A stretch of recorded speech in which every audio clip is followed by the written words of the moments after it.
Salut la team, aujourd'hui, nouveau concept. On va opposer des professionnels à des débutants, mais des débutants qui peuvent utiliser l'intelligence artificielle.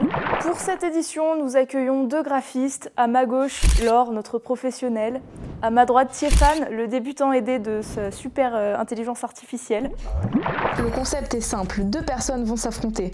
Un graphiste professionnel et un graphiste débutant, mais accompagné d'une IA. Leur mission, créer un logo pour un pâtissier avec un nom imposé en seulement 30 minutes. Le logo doit respirer la gourmandise, l'élégance et la créativité. Pour un peu plus de challenge, le débutant pourra tirer jusqu'à 3 papiers qui lui offriront soit des avantages, soit des inconvénients. Une fois le temps écoulé, les deux logos seront présentés à un jury non professionnel qui jugera purement et simplement par rapport à ses propres goûts. Le jury délibérera et choisira un gagnant. Et pour finir, le professionnel analysera les créations et donnera les points faibles et les points forts de chaque logo.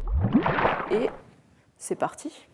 Le débutant a choisi de piocher un papier et il a obtenu un avantage. Il va pouvoir observer le professionnel pendant 45 secondes. Et ben c'est parti.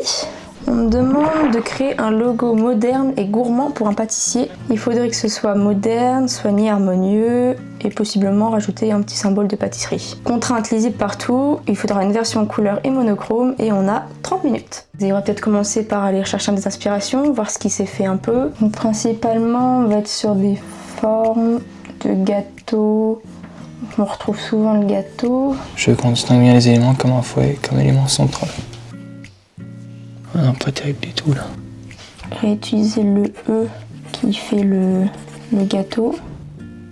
Mais c'est quoi cette merde? Pas fou du tout. En couleur, peut-être partir sur des couleurs bien sucrées, peut-être un peu rose. Pour l'éviter, je le mets en premier plan, un fouet qui revient. Et derrière, le nom de la pâtisserie, éclat sucré avec un fond. Est-ce qu'on essaye de réutiliser le E pour faire un gâteau? Donc c'est quand même bien aussi de faire avoir un truc un peu fait main.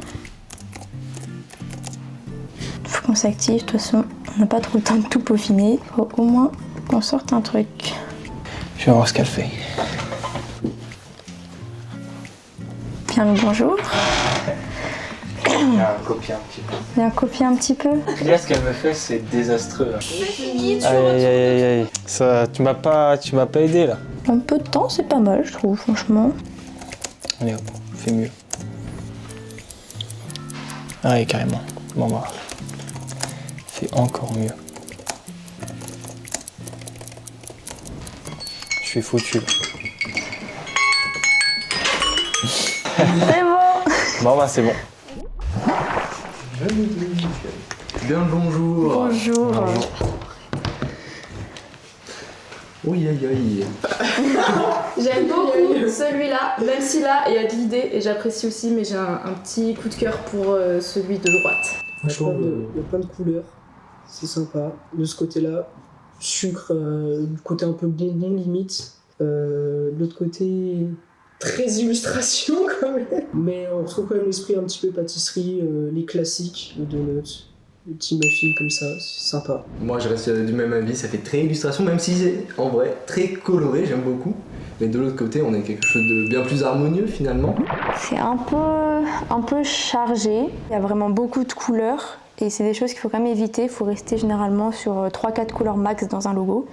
Sinon, on se perd un peu. Ça ressemble plus à une illustration qu'un logo. De plus, il ne va pas être déclinable. C'est vraiment chargé et limite, on ne pourrait pas appeler ça un logo pour moi. Ensuite, pour ce que j'ai fait, ce que je pourrais améliorer, c'est peut-être retravailler les couleurs, parce qu'elles ont été faites un peu rapidement. Puis retravailler un peu la structure, parce qu'en 30 minutes, j'ai pas forcément eu le temps de peaufiner. Et peut-être trouver une idée un peu plus profonde que juste avoir le E avec un gâteau et une cerise sur le gâteau, parce qu'on reste quand même assez classique avec ça. Vous avez vu, nous, on a préféré le logo de Laure. Maintenant, à vous de nous dire le vôtre de préféré. Et si vous voulez jouer à un petit jeu de savoir ce qui est une IA, ce qui n'est pas une IA, il y a un petit lien dans la description de la vidéo, ça va vous faire plaisir.